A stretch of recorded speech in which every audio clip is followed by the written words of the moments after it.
I've had 2 of Alex Jones' protein drinks. I can continue. They're made from the grinded up bones of lizard people who have infiltrated the Democrat Party.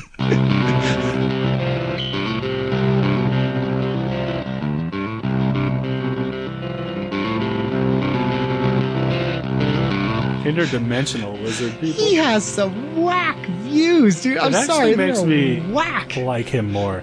If it weren't nuts for his crazy, I think, racism and nationalism, I really do enjoy those conspiracy theories. Some of them. I didn't think Pizzagate was that fun of a conspiracy to follow. He had one. What was it? I think he was the guy who said the water's making us gay. And I was like, well, duh. Yeah. It's always been. I was like, I've been drinking that water for forever. Do you want to say the welcome thing? Oh, welcome to Tales from the Ditch. If you haven't been listening, I rebuke you. I don't know what your problem is at this point. Like, you're either on board. Oh, what do we always hear in youth ministry? Get in the boat. Get on the boat, or get in the van. Get in the Wait, that's something different. That's Henry Rollins. All right, that's a wrap. We got this. You know what? That was a spike. We like to have fun on here. We like to have a good time and discuss things that are important to us. Sometimes we get serious, but unfortunately, actually, right now it's probably a good time to get actually seriously serious. You're laughing, but there's a difference between people who are cautious or maybe investigating things and people who are affirming things. Oh, that's true. Yeah. You know what I mean? Yeah. And so I watched a disturbing video, and, I usually like to defend kind of more of the left-leaning liberal side of things a little bit from my Christian perspective. But this kind of went too far. I saw a video the other day where, Tina Fey and Fred Armisen and Steve Martin. Okay. And they're obviously, they're in showbiz, SNL, more that liberal thing. So I kind of expected this, but I was actually really disappointed because they affirmed that they thought cake was better than pie. No, really? Really. And I just want to make sure that we officially have distanced ourselves from them. Yeah. I've really enjoyed everything they've done this far, but I just can't support them any longer. No, we can't condone. And you know what? Sometimes people make wrong calls. Like, there was a time that people supported, Rob Bell and others in some views, we just can't. No, I can't line up with that. Look, I'm open to a lot of things, but you do have to have a standard at the end of the day, and that just, I don't know. Now, hope's not lost. They can come and repent. They can repent. I just don't. We will all embrace them with open arms. You just ask yourself, how did their theology get that bad? What happened as a kid? What really, is going, has Steve Martin murdered people? I think, yeah. I'm starting to, does anyone want to dispute that now, that he's murdered people on the streets of LA at night, craving their blood and souls, worshiping the Dark Lord Globnar? Does anyone dispute this now?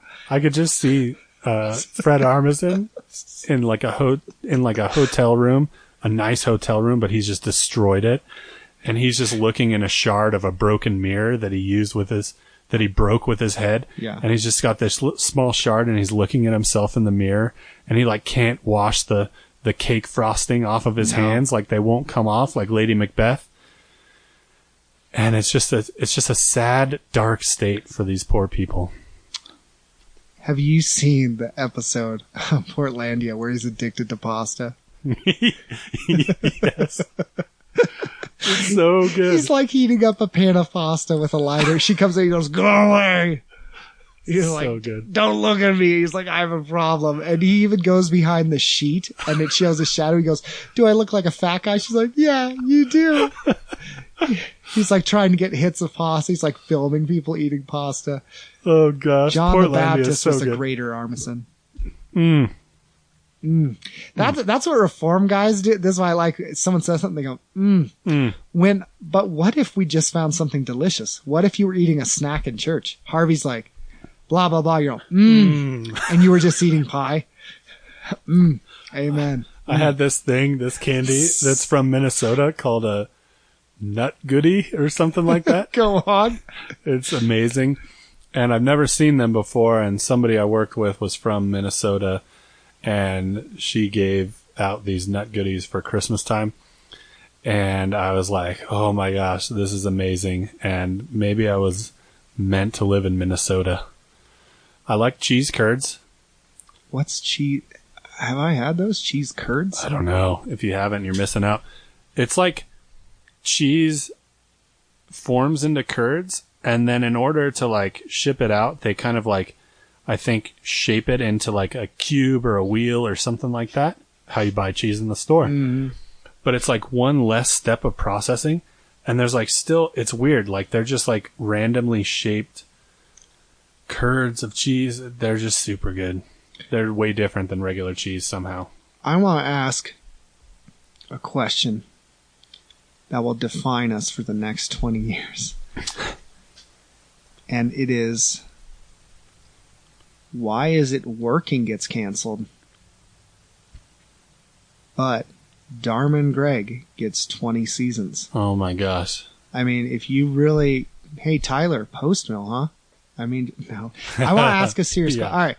And this goes out to audience. If you want to answer it in email, because I think some people could. Some people might not. They might think I'm a barbarian for this. What is the worst fist fight you've ever been in? And that could be you got beat up. That could be the outcome, whatever. And what is the best fist fight you've ever been in? Ooh, I would like to hear some of those stories from the listeners. I want to ask Sean first. Oh, are you asking me that? Yes. And well, listeners, feel free to email in. I want to especially see these homeschool kids. They're like, it was my sister, 7th grade. No, not, man, I'm such a jerk. Go ahead. Okay. Worst fist fight first, and then best. Worst fist fight. First of all, we haven't gotten any negative emails about Tyler and his postmillennialism. I just wanted to point that out. That's so cool. If you're out there, please represent yourself and support me in email format, because everybody so far, I thought we would from what he said about weed. Oh my gosh, everything. I thought that was gonna tickle a few people's nethers. Nobody's done anything. Exactly. That's our new term, nethers. Okay, worst fist fight ever.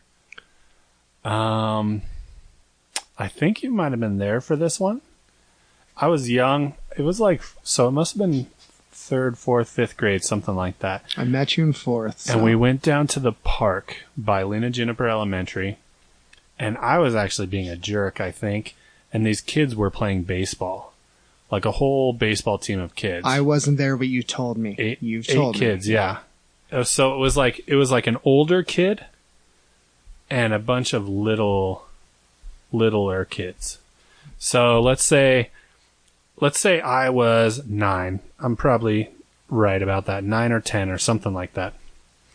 The older kid was like 13, and all the little kids were like between 6 to 8.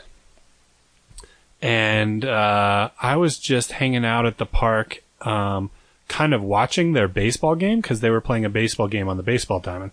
I was kind of watching it, but I was kind of being loud and obnoxious, because that's kind of how I got attention or something like that. I don't know. And somebody was with me. I thought it was you. Maybe it was somebody else. And we were just being loud and obnoxious and jerks. Not, I don't think, related to this baseball game, but I'm pretty sure the kids thought we were making fun of them, or the guy thought we were making fun of him or something, because they said, "Hey, you, shut up." And I was like, "What?" I was like, "It's a free country. I'm on the other side of the fence. I could do what I want. I don't have to shut up." And all of a sudden it was on, and the older kid comes over. He goes, "You come on this side of the fence and I'll show you whether or not you're going to shut up." And I was like, "Oh, really?" And so I think I climbed the fence, or I walked around the fence, and I came over there, and I was like, "What, dude? Like, I have a right to say what I want." And I felt super brave. And then all of a sudden, crack, I felt a bat on the back of my neck.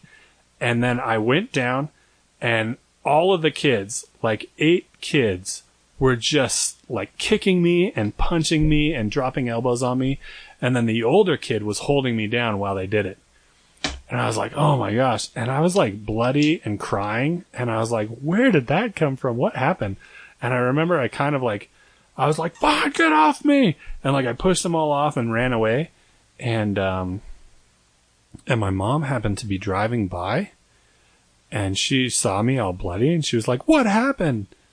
And I was like, all those kids beat me up. And I remember I was crying at the time. But I said it like probably so sad. And she looked at the kids. She goes, those little kids? And I was like, you don't understand this situation. And it was so sad. And I was with somebody that I thought was you, but I can't remember who it was. I was stabbed him. That wasn't me. You told me about this. It was so embarrassing. Maybe it was before you came. I can't remember. But either way, my friend just saw me crying and saw my mom's questioning look that I got beat up by little kids. And that was probably the worst experience. Worst fist fight I've ever had. I never even got to throw a punch. That's what makes it the worst. Because I wasn't going to punch a little kid. Should have right in the face. Now I know. Now I'll punch anybody. It doesn't matter. This is America. What's your best? Best fight. I was expected you and me to get in a really solid bar fight where one of us gets a scar that goes over our eye or something like that. Oh, that is a regret. Yeah. But that's never happened. You and I have had some really good fights where we fought together. But I think my best fight, I would say like most effective fight, was when I broke a kid's nose. And that was in middle school. And so you and I went to different middle schools. So that's the problem. If you and I went to the same middle school, we would have owned that school. I would have gone suspended several times. But separated. We were not the most popular kids. But if we were together, we would have been gangbusters. So would have been like Def Jam comedy. We would have torn it to pieces. This one time I was hanging out at Smith's with all these other kids that I hang out with at the time that weren't you, that went to Mendai Middle School in East Sparks, as far away as you could possibly get from your middle school in West Reno. Clayton. Yeah. Home of the stabbings. Home of the bars on the windows.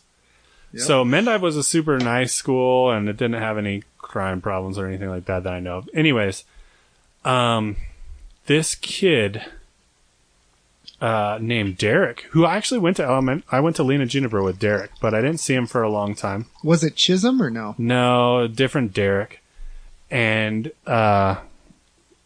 but we never rebonded once he came to my middle school. He showed up and he started, I don't know how this fight started, but him and Willie Wesley started shoving each other. And you remember Willie, right? Little Willie?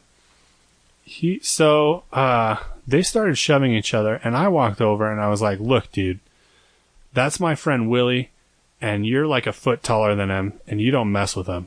And he goes, oh, really? He goes, are you telling me what I can and can't do? And I was like, I'm not telling you anything except you can't mess with my friend Willie. And so him and I start shoving each other. And I was like, dude, you have one more shove until we start throwing punches. So you can either shove me now or start throwing a punch, but that's how it's going to go. And so he did, and we started punching. And I remember I had this girlfriend at the time who drove me crazy, and I couldn't stand her. She says, so me and this Derek kid are like actively fighting, and we've like got our hands up and we're working on footwork and we're like jabbing and we're like doing all the right stuff, you know?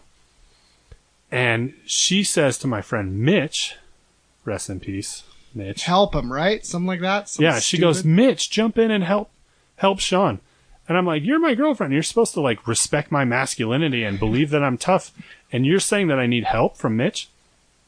And I remember I summed up like all the Kurt Russell that I had in my middle school voice. And I was like, no. And I pushed Mitch back and I was like, I'm handling this. And me and him exchanged a couple of more times. And then I got him with a combo and the hook hit him right in the nose. and there was blood everywhere. His nose like exploded with blood, and there was blood all over me and all over him, and I wasn't sure if I was bleeding. I knew he was bleeding, but I wasn't sure if I was bleeding too. And then he like dropped, and that was it. And so I went into Smith's and washed all the blood off, and it turned out it wasn't mine. It was all his blood, and I was so happy. And I remember like I was just never happy with that girl again because she doubted me. And then also I found out posthumously that I had broken his nose, and it made me feel fantastic. And this happened off school grounds, so there was no... Struck him down like an angry Norse god. I did. That was probably where things went the best. And I say that because I broke somebody's nose, and I didn't have anything, no black eye or anything. So I think I came out as good as I'll ever come out in a fight in that one. Yeah, I think you told me about that one because you were happy and pissed. Yeah. But I was proud of you. I was pumped. I told my older brother Jeb, he's like, that's right. He had whiskey probably at the time. I was like, aren't you 15? What about yours? Let me see. Ah! I just inhaled a tobacco piece in my mouth. Worst, let me see. Well, let me ask you something. Should worst be worst fight, worst group fight, or worst one-on-one? Because those are different for me. Ooh, yeah. I'll let you decide, America. For your fight specifically, I want to hear about your worst one-on-one fight. And I can think of a few, and you might surprise me because there's a bunch of fights you've been in that I don't even know about. But and the police. I would say fights where it was officially one-on-one. Okay. Jeez. Okay. Skin on skin. So I think it's because this one has nostalgia. And you know about this one. It's 5th grade, and I've never let this one go. And it's because my dad was watching. That's why. So I'm like trying to smoke this pipe like old Englishmen will. So we had a friend who up at the ditch got mad at me for something. I don't remember what. I was always saying something stupid. And he tried to wrestle me. I thought we were kidding, but I guess we were really fighting. And the next day at school, he wanted to fight me. He became a pro baseball player, actually. Yeah, he owes us money, too. Does he? For what? We all said, like, if we ever get rich, we're going to help support the other guys. He did get rich, and I haven't seen a dime. Did we say that? See, I don't remember pledging anything, because I didn't think I'd get rich. Yeah, I think we did. But, so he tells everyone he wants to fight me after school. And I'm going, I don't know if I want to fight, because I can only fight if I lost my temper. And I'm thinking, like, well, one, he's bigger than me, but two, I was like, well, maybe he'll still be my friend. I'm not sure why he's mad at me. Yeah, you didn't have any beef with him. I wasn't sure why he was really mad at me to this day. And we meet out there. I'm like, hey, man, what's the problem? And mid-sentence, he punched me in the face. I was like, hey, what's the deal, dude? And he punches me again. So finally, I try to tackle him, and he throws me to the ground, punches me again. It gets broken up. And it wasn't even that long, but I get up, and I look over. My dad's pickup truck is there to pick me up. And he wasn't there for any of the fights I won. But the one where I don't even land a shot, he's there. And I found out he had a rough graveyard shift the night before. So I get in the truck, and he's like, why'd you let him take you to the ground? And just drives home. And I'm like, okay. So we get home. He brings it up again and, like, lectures me a little.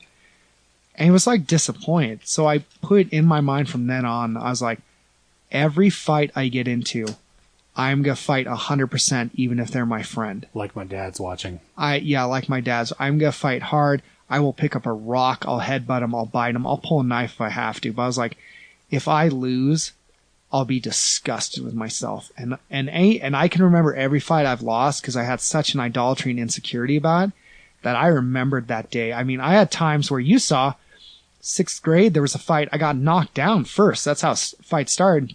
And I got up. I think it was that Taylor kid grabbed him and started swinging back, but it started out with him knocking me down. Cause I was like, no, I can't. I just had in my mind, I was like, I have to show I'm not weak. Yeah. I have to. And there was always stages like that. Then I remember when I met people who actually knew martial arts and they beat me, then I was like, all right, now I need to beat these guys. It was always like another level to it. Can I just say too, like, I can't imagine the trauma of your dad watching it and everything, but it's not like he fought that gloriously. He punched you one time in the ear, and every shot when you're like 10 years old is like aiming for the face. He got you one time in the ear, and the other time he got you like in the thigh. And you guys were like going for the face, you know what I mean? So yeah, it's not like he did that great of a job. He didn't. No, I appreciate that, but it was mainly that, because if I had just gone beaten up, fine, gone home, ignored my dad, listened to Green Day, but yeah, it was him, seeing him disappointed. I was like, that sucks. That didn't scar me emotionally at all. No, but, you never acted out because of that, I don't think. What my best one, should that be one-on-one or group? Which one? Yeah, one-on-one. Let me think. I kind of want to do both. Yeah. Well, I think we're past the statute limitations. But. All right, best group fight then, just since it's a legality problem. How about we do both? So best one-on-one was probably the next one where he knocked me down. Oh, no. Okay, this is the one. Taylor was a good fight. This was when I was 20. A guy had said, and I'm friends with him now, I got nothing against him, but this was the rumor. Him and I had issues at hardcore shows, and he said, if Seth shows up, I'm beating him up. So basically it was like, do not show up to a hardcore show. So I heard this when I was at dinner with all these other, like hardcore and straight edge guys.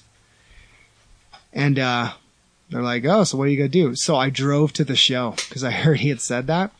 And I walked downtown and I see him. So I took off my shirt, and people tell us wrong all the time. They're, oh, he dropped his knife. No, I pulled my knife and then threw it on the ground because I was tossing all my stuff. And I walked up to him. I think he was surprised I was going to do something. And I was like, you got issue? I started saying some not some nice things. He's like, yeah.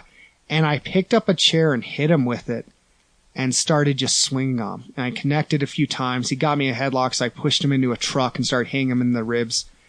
And it got broken up. And he didn't land a punch on me. And the reason I think it was good was I legitimately felt like he was calling me out, and I'd been bullied when I was younger. He was bigger. They had said, he was this tough guy. And he is. I really do like the guy. Like, I know him now. He's a good friend of mine. But it was the fact of that someone challenged me, and I had every opportunity to go, oh, I'm just going to be scared. And that's what it was about. It actually was more for me. I had to know I wasn't just scared, that I couldn't let someone just bully me.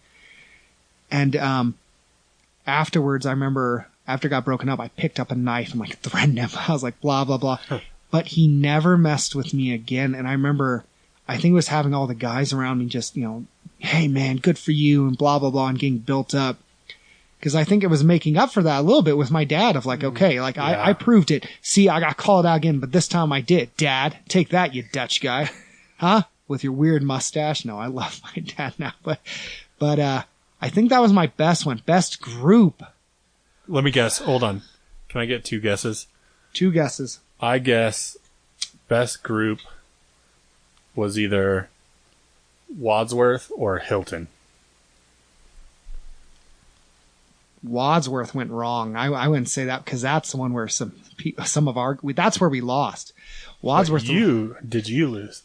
Personally, I feel like I did pretty good, but that one went kind of bad. Hilton was a different guy. I actually wasn't at Hilton. I got blamed for that, but I wasn't there. Oh, I thought you were there too. Yeah, I got blamed because the guy was named Seth who was there, and he used a shovel. Really? Yep. Isn't that weird? That is weird, actually. Yeah. So, and people, if you listen to the statute of limitations is up if you want to actually say that you were there. No. I legitimately. You really weren't? I was there. I mean, I was there as an onlooker. I thought you were there.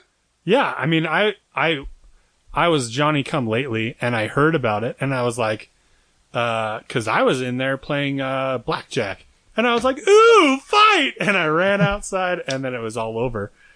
But, like, all I saw was people scattering, and I heard about Seth with the shovel, and I was like, oh, yeah, that's my friend. Was not there. I was in California. That's crazy. I had no idea. I thought you were there the whole time. That is interesting. Here's why. They said he has shaved head, his name is Seth, and he used a shovel. And you'll see later, people, if you listen to more of my episodes, why the shovel is important. The shovel is a defining characteristic of your fighting style. It works. It makes that clang sound. I would say... Really? Yeah, I was not there. Can't believe we've never talked about this before. It was a dark time. We didn't talk a lot during that time, I think. I'm trying to think of, because it's between two... All right, I'll tell two of them. I'm not trying to be a Mary Sue here. I'm really not. It's okay. Everybody wants to hear your stories. So... No, I'm going to go with one because I'm not sure if the other guys would appreciate me telling the other one. But the other one, I got a few home runs with a bat. Let's just say that. That was the first time I'd used a bat.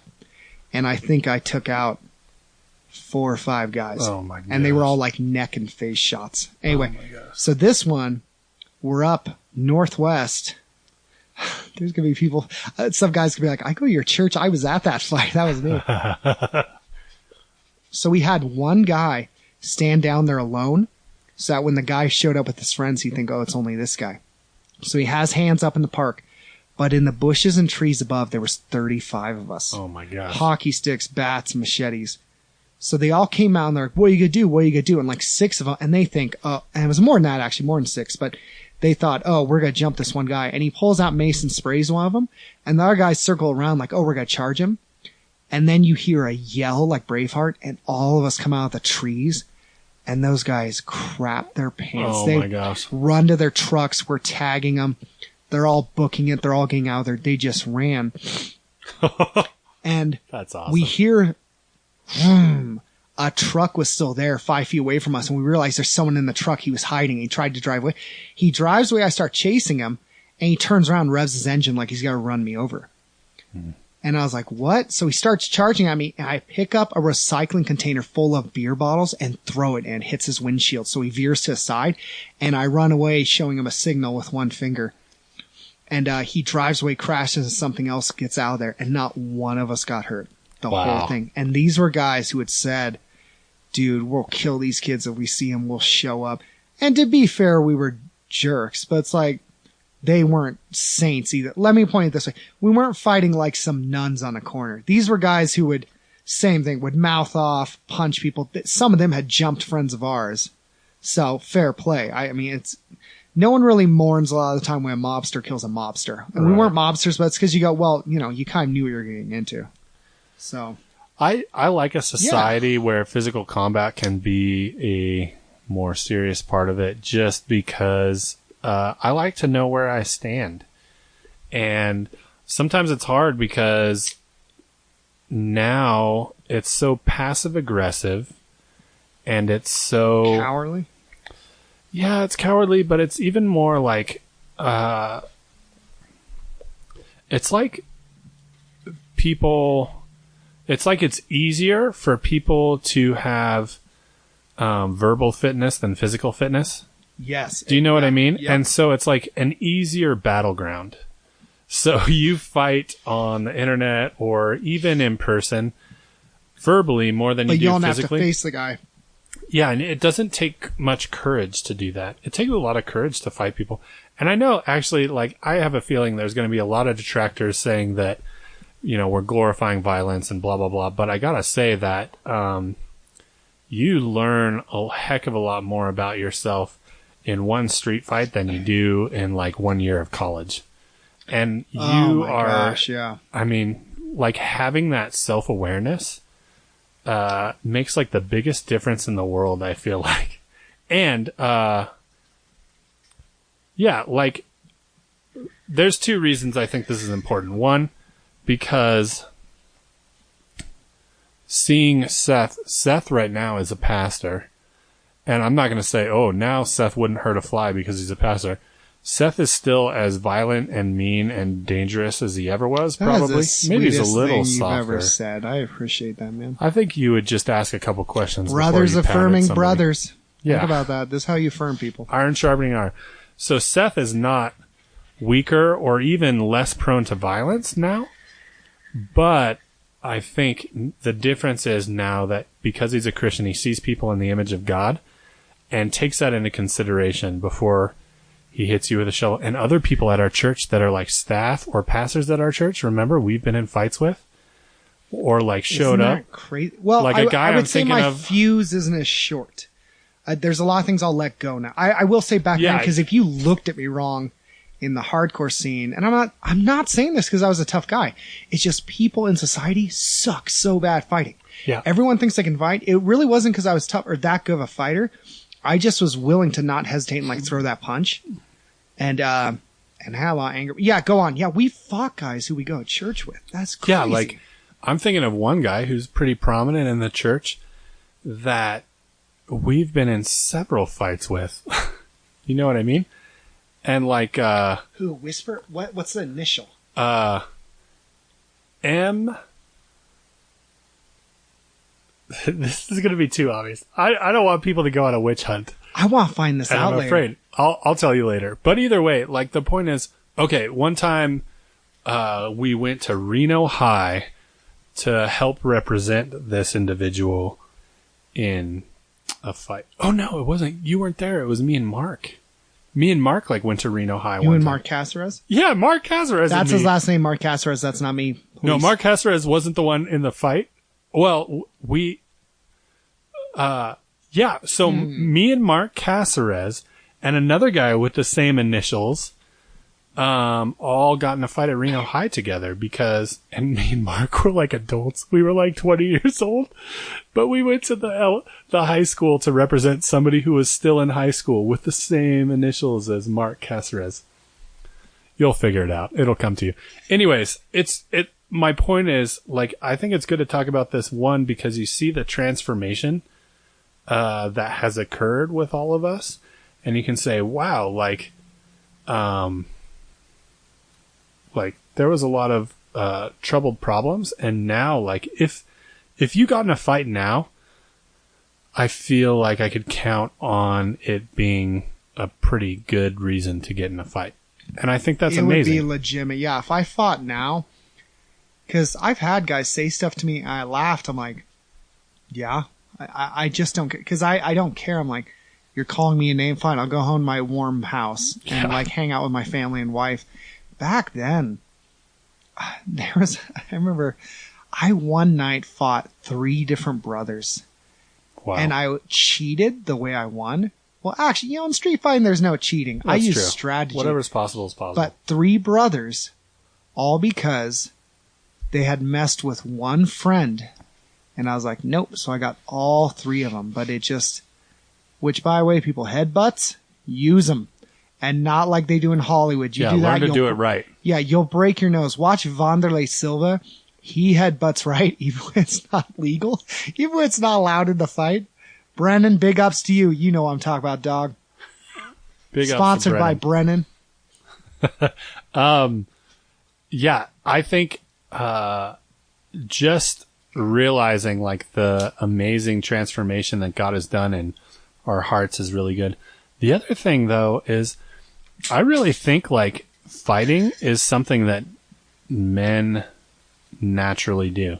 Now, I don't think we'll have to do that when sin is removed from the world and from us and stuff like that. But I do think that it's kind of just like part of the natural consequence, and like it's not always like a bravado thing. It's like I fight for my marriage. You know what I mean? I once got in a guy's face because he was beating on his girlfriend, and I still don't feel guilty about that. I still don't. It's such a big difference when you're fighting on behalf of somebody else than when you're fighting for your own motivation. Like, and I'm going to actively teach my son, like, it's okay to get in a fight, but you have to fight because you're trying to help somebody who can't help themselves. You should not be fighting because you're trying to prove something. Yeah, or not be out something. of pride, like, okay, this is going to affirm my identity. I probably shouldn't put lit stuff out by matches. I've told Maverick, I was like, you can stand up for yourself when there's injustice, when someone's got to abuse you. I told him, So we've taught him, there's a book out, I think it's by Holcomb, called God Made All Me. I've told Maverick, I said, what do you do if some adult tries to touch your privates? And we're not talking about a doctor checking or something. And he says, I tell him no. I go, what happens if they don't? He said, I go crazy on him. I'm like, that's right. And Maverick knows. Maverick, my son, I'm raising him. Yeah. If some guy tries to touch him, I don't tell him, oh, be nice. I tell him, I'm like, you flip out on that guy and hurt him because he's trying to do something. And I don't feel guilt about it. And some people go, well, that's kind of mean. I'm like, well, that's cute. You think you're wrong, but that's cute. You think that you can raise him that way.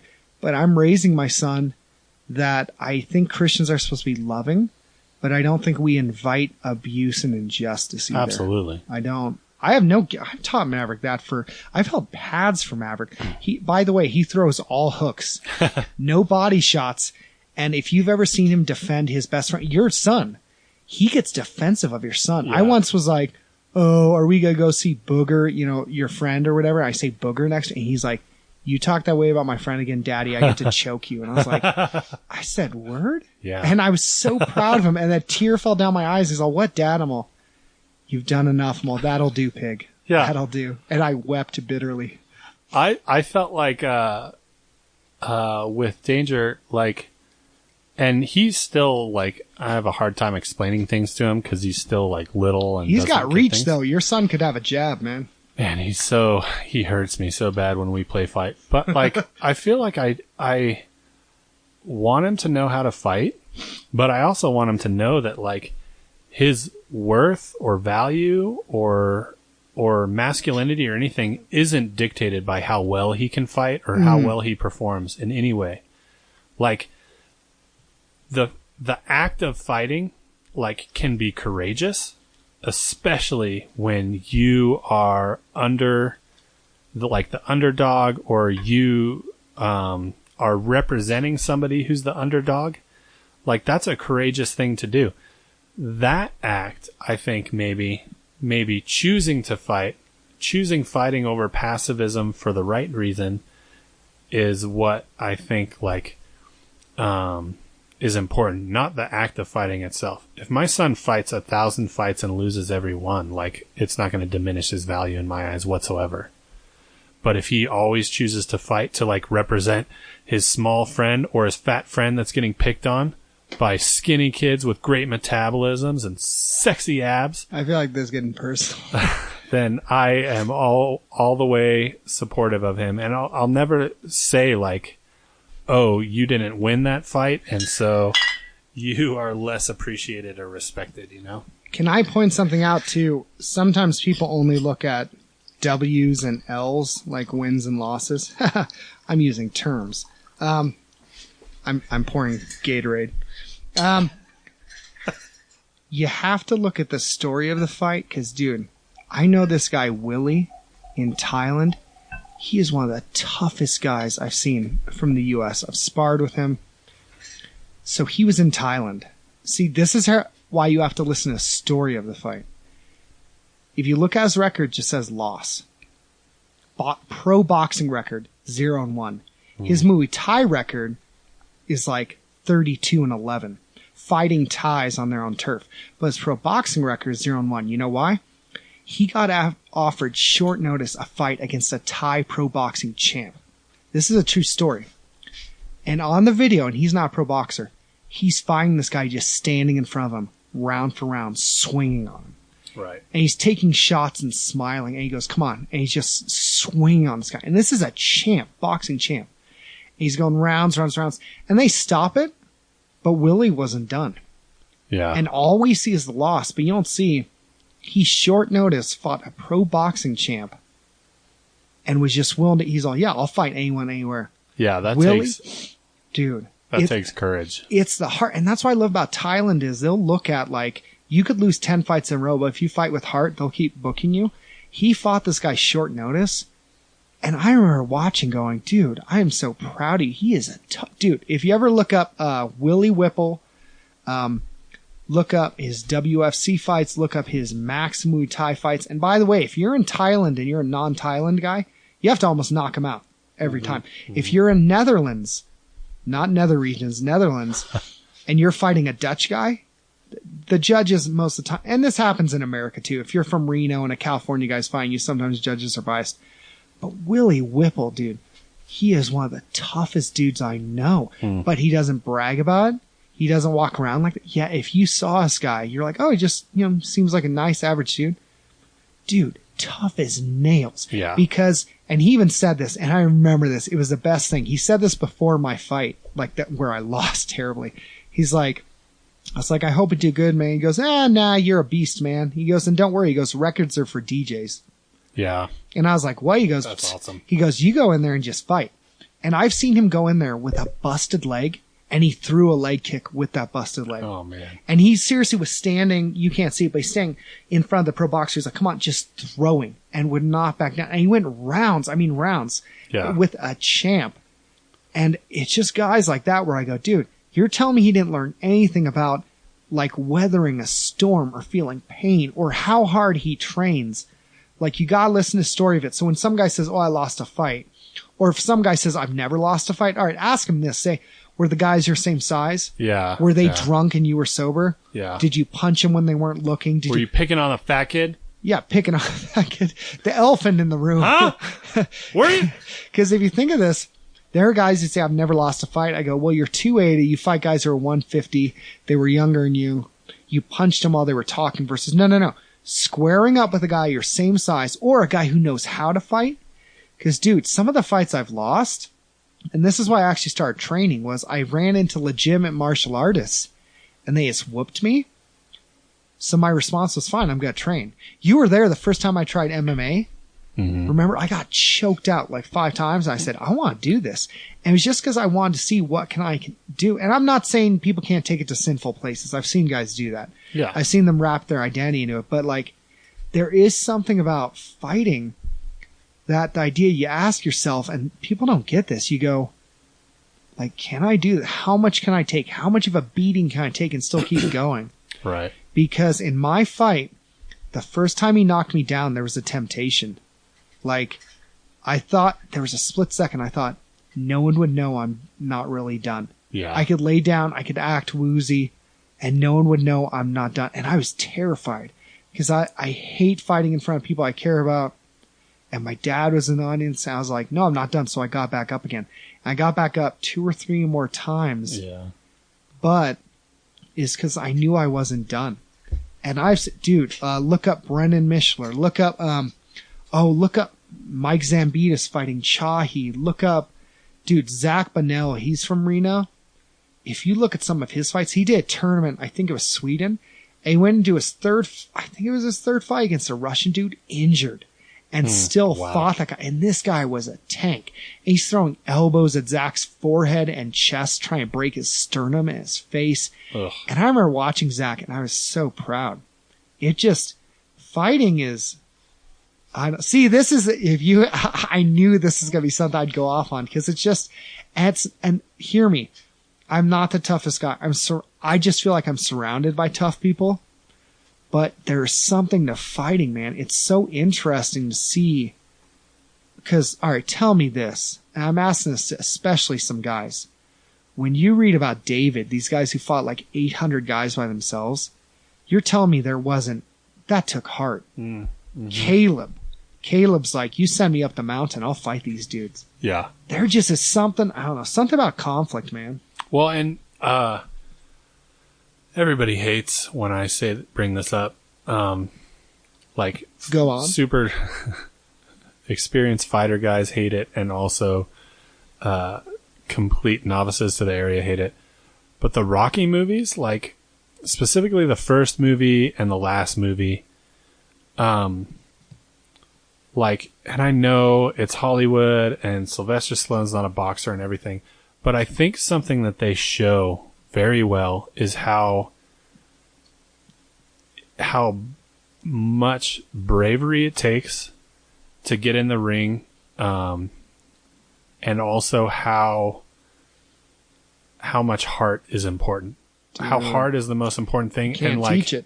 Yeah, you can't teach that, and it's not something like that you gain through experience. It's like heart is just this real primal thing that some people do and don't have. And like sometimes you have to actually, can I ask you something? This is a weird thing to talk about, but it seems appropriate right now. Like when we were kids, when we met, you, so I met you and instantly liked you, and we met when you were in a fight. But coincidence. You seemed to me to be born with, let me think of how to say this, kind of like this natural masculine desire for honor and bravery and courage and overcoming. You know what I mean? Yeah. You were, the second I met you, like you had that, like you already had almost like a chip on your shoulder. Like you desired, before anybody even knew what honor meant, you were desiring honor. And I had to learn that. Like I didn't have that at all. Maybe because I drank a lot of milk. You know what I mean? And maybe there's like that's it. A lot of estrogen. Monsanto. I ate a lot of soy sauce and things like that. Maybe that's it. I don't know. Maybe it was my environment. You know, my dad discouraged fighting, discouraged any type of violence and anything like that. He was a big pacifist. Yeah. And he didn't, he thought it was the worst thing ever if his son turned out to be somebody who got in fights. And so I didn't have this appreciation, I think, for heart or, like fighting against the odds or standing up for what you believe in and things like that. And you did naturally, or at least you did by the time we met. And I'm actually kind of curious, like, from your perspective as a semi-functioning adult, like, where do you think that comes from? I do think it's partially how I was raised. My dad still had a value on like heart, on like bravery. And he was like a Shotokan blue belt, right? He almost became a black belt. There was a video of, so his sensei, the way they did a black belt test was you fought off 3 guys bare knuckle. Wow. And there's a video of him, they take turns like attacking this dude. He was some dentist. And like, I think my dad had value for that because he really saw there was some honor in standing up against people. He didn't want me starting fights. Let me be clear. My dad he didn't want me to be a bully, but he was like, if someone's being picked on, this was a very actually valuable thing. He valued that. My older brother did. And I think the movies we watch, and here's the thing, if you want to see a cool part, the newest Rocky Balboa, not Creed, which I like that movie, but it's just called Rocky Balboa. Yeah. He, at the end, gets dropped down, and there's a 15, 20-second scene. He says, he falls down and he goes, get up. He's like, what is it you told the kid? Get up. And he's not just picturing the pain. He remembers his wife's funeral.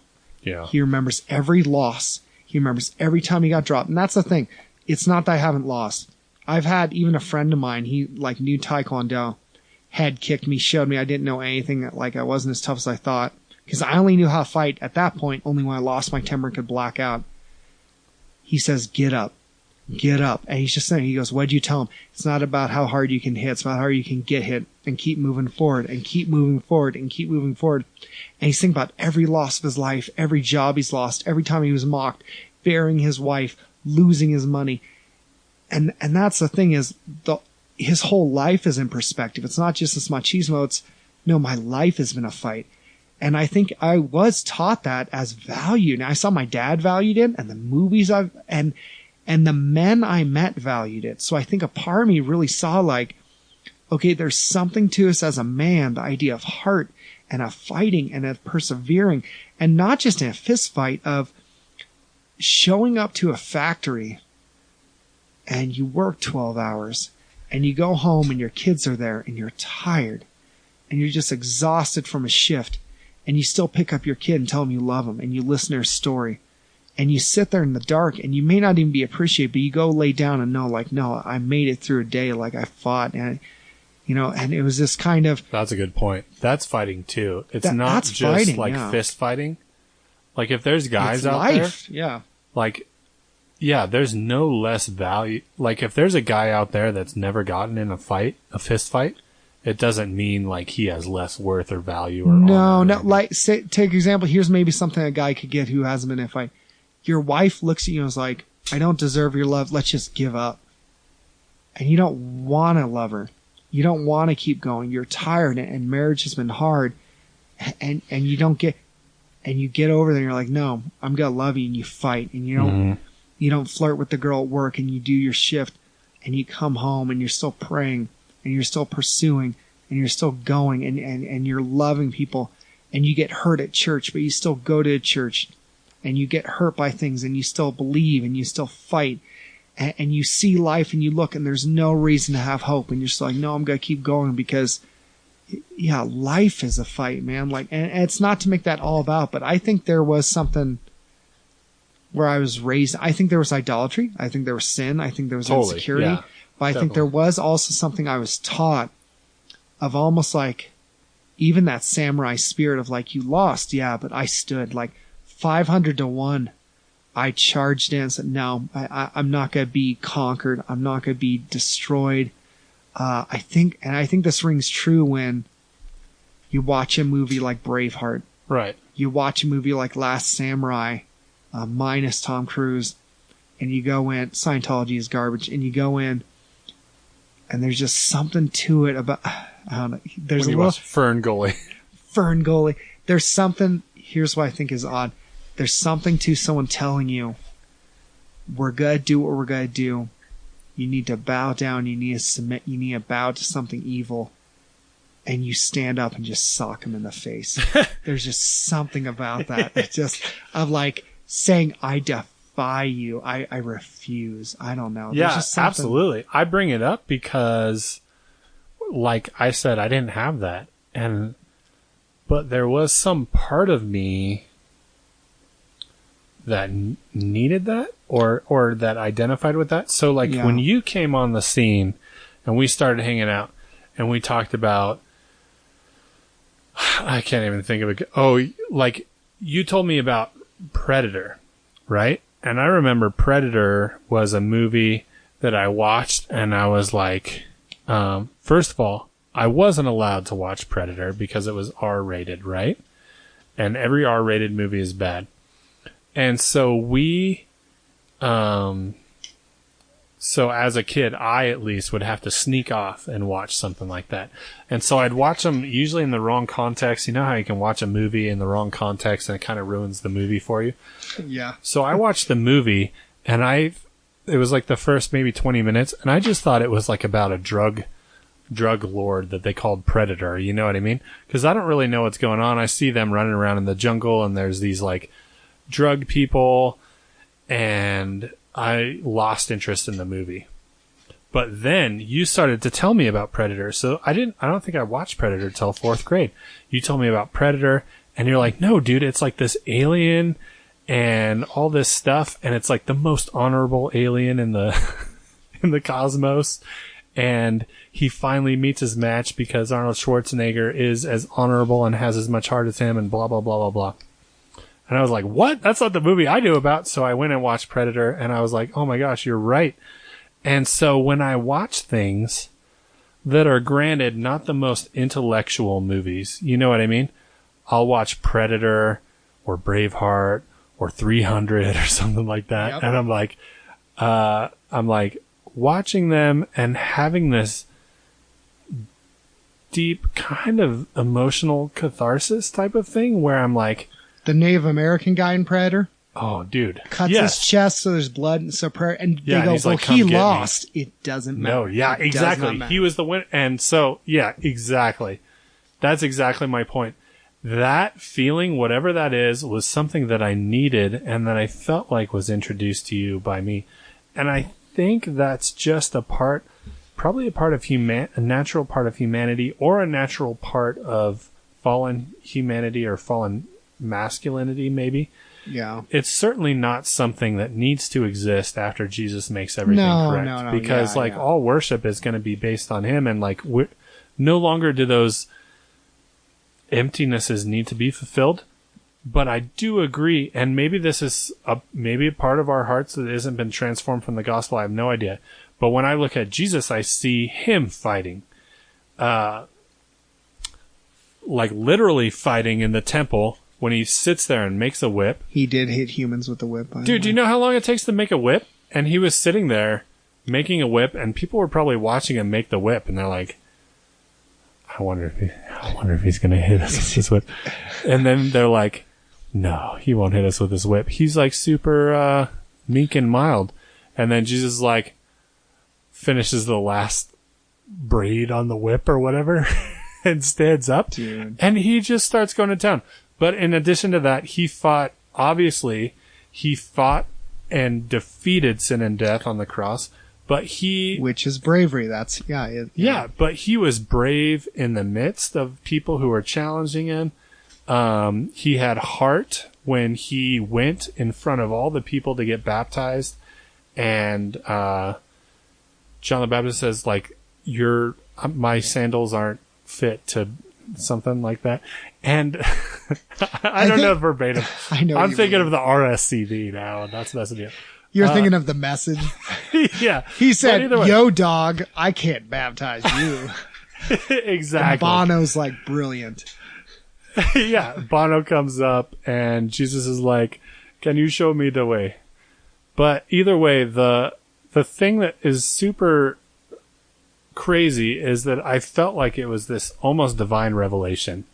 Like, it's like one thing that I am not grasping for that I should be is finding my identity, my true identity, I would say, gospel identity. And I felt like I would have a hard time figuring that out if I didn't at least know how I could handle myself against adversity. You know what I mean? So it makes me curious. Like, I'm not saying that like you should raise a boy to fight, and if you don't, you're destroying part of their identity or making it harder. Just raise them to persevere. Yeah. But yeah, just raise them to fight the establishment always. Because isn't that what the Bible? I think there is something to, and I've thought about writing books on this.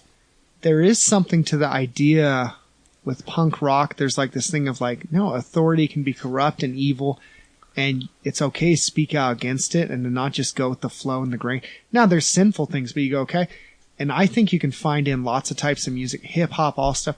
And I think there is something in Jesus. You see that there's some anti-imperialism too of, no, it's not just supporting an empire or grabbing power, because he was a guy who he was most powerful when he gave it up. Yeah. And he had the greatest rights given to him as king of the universe when he surrendered his. Yeah. And I think to look at a kid and say, I'm not asking Maverick to be a champ, but to say, look, if there's evil, there's going to take some fortitude and perseverance, and it's by the Spirit, but to oppose it, and it's going to be uncomfortable, it's going to be hard, and you are going to have that moment where you're terrified, where you want to give up. It is so much easier to run. It is so much easier to say, because I had a guy, I remember, criticize me. He goes, oh, you sucked when you got in the ring. And I did. I was terrified. I had anxiety. The second I heard people cheering, I was scared on my mind. But I remember looking at him, and afterwards I thought, wait, but that guy never got in the ring. He didn't. He left our gym and started doing something else. I'm all, but you didn't even step in there. Yeah. And it's easy to be a critic, but it's like, I want my son to persevere. I want him to be able to say, is like, hey guys, if you don't think there's got to take perseverance when someone says, your views are ridiculous, you're a bigot, you're an idiot. No, our sons are going to have to persevere and go, well, I'm sorry you think that. I still love you, but Christ is still true. Yeah, and I model that for my son, not by like fighting people in front of him. And actually, I think I've seen a lot of dads try to do that to like prove to their son that they're tough, which is pretty cringeworthy, but, and maybe I'm that guy one of these days, but so far I haven't had to do that. But I'm just like, I'm showing him, I'll tell him, I'll be like, dude, I don't like going to work, but I do it and I do it well for you. And like, I don't actually want to sit here and watch like goat screaming videos with you, but I do it because, and I'm fighting against because the thing is, like, there's the funny goat videos, you know what I mean? But he likes the America's Funniest videos because I think he likes Carlos Riviera. And is it Alonzo or Carlos? Is it Carlos? I thought it was Carlos. Alonzo Riviera. Is Jr. It Alonzo? Gosh, that's so terrible. Carlos Mencia Riviera. We're going to edit that out. I'm sorry. Maybe I'm wrong. But either way, maybe is it Alfonso? Gosh. Alfonso Riviera Jr., I thought. Dang it. That's embarrassing. Either way, Carlos Mencia will steal this from you and make a whole tour about it. And then disappear. Yeah. He just likes the ones that I don't like. I'm like, dude, there's so many better goat videos than this, but you want the ones on America's Funniest Home Videos. But I'm still like, and I'll tell him this. I'll be like, dude, I'm fighting my urges to watch these videos with you, but I still appreciate your relationship. Here's an interesting thing. Have you ever considered, you know how the goats like do that screaming, like they sound like people and they're like, ah! Yeah. You know what I mean? What if the goats are trying to communicate that they're in unbearable pain and they want to be put out of their misery? And all we do is laugh at them when they do all that. have Could like you imagine ulcers that? and diabetes and we're not helping them. Yeah, they're screaming because that's what it sounds like. They're screaming in this utter pain and they're like trying to communicate. They're like, kill me! And we just laugh at them. Oh, you're so cute. How messed up would that be? I think it's true. I'm going to preach that now. I kind of feel bad for the goats a little bit. I don't think people can take them seriously. You know what I found out? All right, and we don't have to go too much longer, but do you know sloths? So my son and I were watching 72 Most Dangerous Animals on Netflix. Gosh, yeah. You know, like you do with a 4-year-old. John Mulaney, I love you. Sloths, when they're going through jungle, are slow. But when they feel threatened, they can actually speed up. And they ripped this lady's finger apart. Really? And guess who was listed on the 72 Most Dangerous Animals? It was No way. certain type of sloth. Because they come in, they're sliding. I'm going very slow past the mic if you people can't see. Because you can't. They will grip your finger, and they ripped off the skin of her finger while smiling at her. Oh my God. That is terrifying. So they're smiling at her, and she said she was telling him to leave, and he wouldn't loosen her grip. And she said if she had moved her finger too much, he would have torn apart the bone too. Oh my God. And he finally released, but it was simply because she touched him the wrong way. And these are these slow-moving sloth. And this is the point I want to bring home to you children. Sloth may seem slow and gentle, but they are terrifying and probably under your bed right now. I would check. Did you guys make it to the end of that show?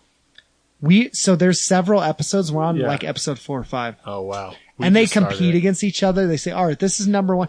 Yeah. And Maverick even went, what is this crap? How is a jaguar not one? He's like, come on. And he actually threw his water cup. I was like, good boy. Have they had a platypus on there yet? They're poisonous, right? They're claws or something? They have like, you know where Spider-Man has his web shooters? Okay, yeah. They have spikes right there. And so they squeeze you with their hands, and there's these little spikes in their wrists, basically, that are poisonous, and they'll kill you. We gotta stop them. They need to be put down. That's another adorable Platypus Hunter. That's my new... See, I just go around hunting platypus with like a Gatling gun. Just way overkill. We're going to actually do a Kickstarter for this Platypus Hunter show because I want to see this more than anything. I just walk around and I step on a thorn or something. I'm like, I have to take an episode off mode. This is too much, guys. Too much. Platypus Hunter starting in the Nevadan desert. I'm looking for platypuses. Yeah, I'm just weeping. I'm like, I can't do it. I can't do this every day. I can't. It's just too much. They're like, you've literally been filming 15 minutes outside Verdi. I'm like, you don't know, man. They could be here. Platypus. Oh, yes. The deadliest animal is humans. I know that there's people out there that would like to see this. Can somebody start a Kickstarter page, please? Platypus Hunter starring Seth. I'll film it. Which, by the way, if you don't think they deserve to die, they kneel during the anthem. It's true.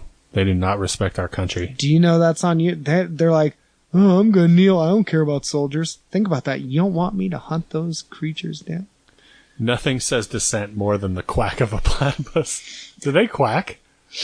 Dude, they have those weird... I wonder if it's kind of a... I don't know what they do, because what is it? It's a bill? Yeah, it's a bill with fur? It's a duck. Do they have teeth? Mouth. I don't know if they have teeth, but they don't need Let's it. ask our tech guy. Claws. Do they have... Oh, we don't have a tech guy. Yeah.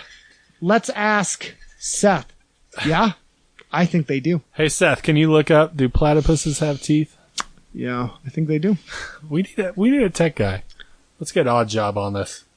So you guys know Troy Hubert has helped us, Troy Mother Hubert. He's helped us with our intro and outro. Troybert, for short. Bands like Thrice, Killswitch, and Gage are bands he's never played for. And you can find his work. TroyHubert.com. Yeah, sure, why not? Let's go with that. TroyHubert.com.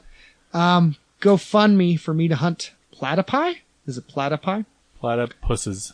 What? So how do you want to end this, Sean? Because, let's just end we've it set a standard by saying, if you have any questions, comments, or didn't we appeal to the oh yeah, if you have any good stories about best or worst fistfight you've ever been in, please email us at talesfromtheditch@gmail.com. If you have any negative feedback, I want to hear Ryan that's good. Smith's answer on that. That's good for us too. Yeah, we want to hear about Ryan Smith on pacifism. We've been saying next week, Ryan Smith, for like 4 weeks now. Where is he? I think he's coming on the 16th. Where is he? And just so you know, like multiple PhDs, also, he has none of those. Yeah. But he'll be on the show on the 16th. Exactly. But yeah, do email us. Like I want to know about the fights. If you have criticism, I don't need that negativity in my life. We appreciate your encouraging emails and emails that are trying to sell us things, but we would like some actual feedback. Have we gotten emails about selling things? Yeah. You didn't see it? There was one email that's like, hey, I really want to host your podcast. I have a new startup in New York, and it's going crazy. Blah, blah, blah, blah. Yeah, it was ridiculous. I deleted it. You should have got it, though. We need to fix your email settings. I don't think they're broken. I just think I can not... Because I've had people, they're like, hey, I want to talk to you about this with your podcast. I'm all, oh... Well, I know what you're talking about, but just to make sure we're on the same page, how about you walk me through what you're talking about? And to be fair, we've prepared nothing or planned for nothing. We just kind of sit down and start talking. If we have a guest on, we like to do the opposite of what they want to talk about. Yeah, and so to end this episode, the following people are lizard people who have infiltrated the government. Sponsored by Alex Jones Protein Drink. Protein drink made from the scales and bones of dangerous reptilian people. It makes you get redder. Makes you get red. His face, I think he's gonna have a stroke when he talks, dude. It's intense. I don't know why he's so mad. He's rich. What is he pissed off about? System works for him. I hope we get rich. If we can sell a protein drink, if there's a need, if anybody wants to email us about a need they have, we will fulfill that need with affiliate links. This is my retirement. Let's make it happen, people. Also, Platypus Hunter, sponsored by Platypus Hunter on Discovery Channel. And John MacArthur. All right, Tales from the Ditch. Thanks, guys. Bye. Bye.